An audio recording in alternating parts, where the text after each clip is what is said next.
Welcome to the sixth and final video in this series featuring members of the St. Olive's Parish speaking about a rule of life. A rule of life is comprised of 6 spiritual disciplines which guide us in leading healthy Christian lives as set out in our Book of Common Prayer. These include attending church, praying at home, following Jesus, serving the church, giving to the church, and this video's topic, talking about faith.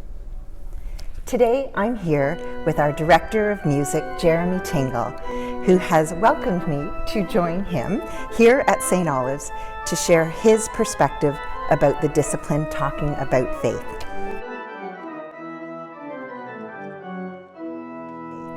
Hello, Jeremy, and thank you so much for agreeing to share your perspective today.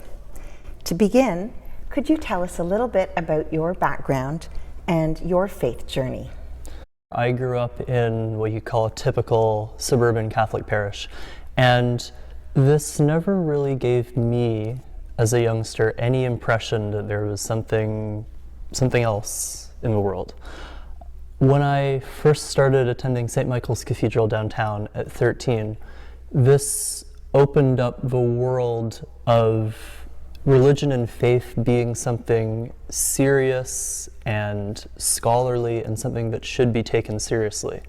And it was that experience that led me to devote my life to liturgical music and essentially serve the church in this capacity.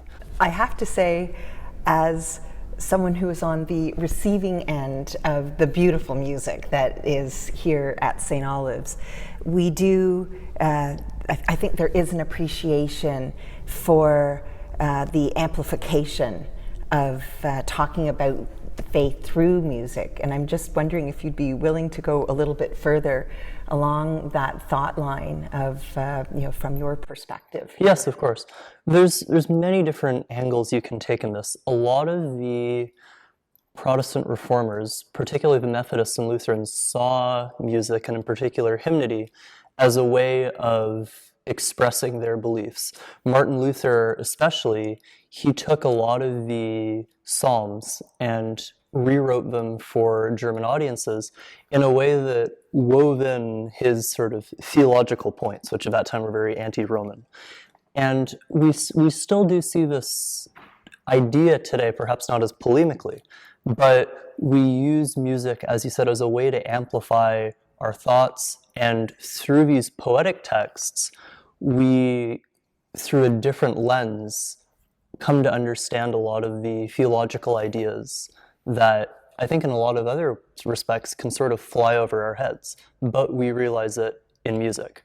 When it comes to liturgy as well, I think that music should be taken as all the other aspects of the liturgy, in that it's not merely for our entertainment. It's sacrificial in nature. There's a dual nature to the liturgy, and especially in our prayer book communion, for instance. The first half is very didactic towards the congregation, and the second half is sacrificial. And so when Father Rob turns to face the same direction as us partway through the communion, we understand the sacrificial nature. And it's very much the same with music, I find. There's the nature for us, where we have a rousing tune and a very intricate poetic text for our benefit that leads us to pleasure on a certain level.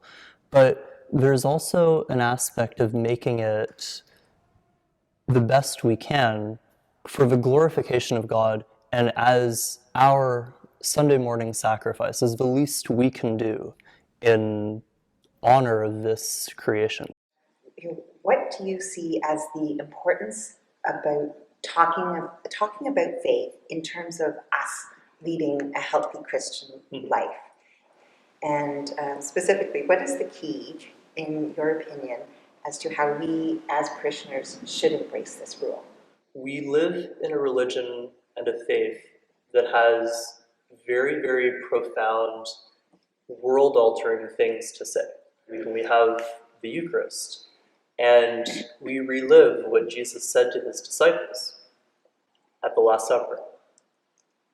we shouldn't let those words sort of fall over us as if it's water off a duck's back. But we should take in that this is something very, very central to how we live our lives. And we shouldn't be afraid of doing what it takes to be honest about that. And this takes the form of a whole different set of actions. I think music is friendlier for a lot of people because it's something that they can identify with artistically rather than dogmatically. And so you sing about all these things, and through the artistry, it's one path to, quote unquote, the truth. The liturgy is part of what we do. It's not the end of it.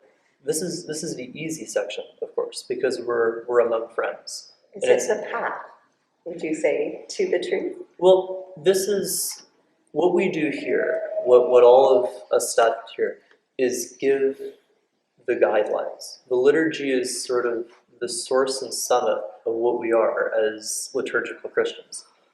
And this is where we see the truth. But then we have to not leave it behind every Sunday as if it's a spectacle.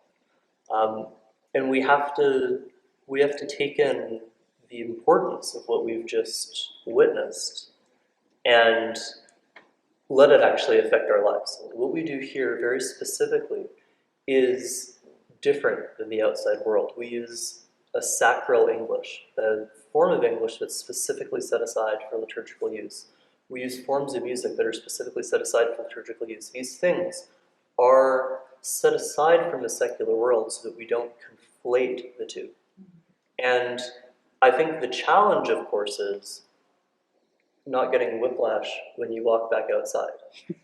Because we don't want the secular to bleed into the sacred, but we also don't want the sacred to be confined to these walls. And it's a very careful balance. And I honestly think it takes a lot of self-reflection to understand how to find your place in the world balancing these two. But I think that's really the goal that we should have in mind. I think that's a wonderful spot to conclude this time together. Jeremy, thank you very much. Thank you to everyone who has joined us on this video journey as we have explored the 6 disciplines in the Rule of Life to guide us to lead healthy Christian lives here at St. Olive's.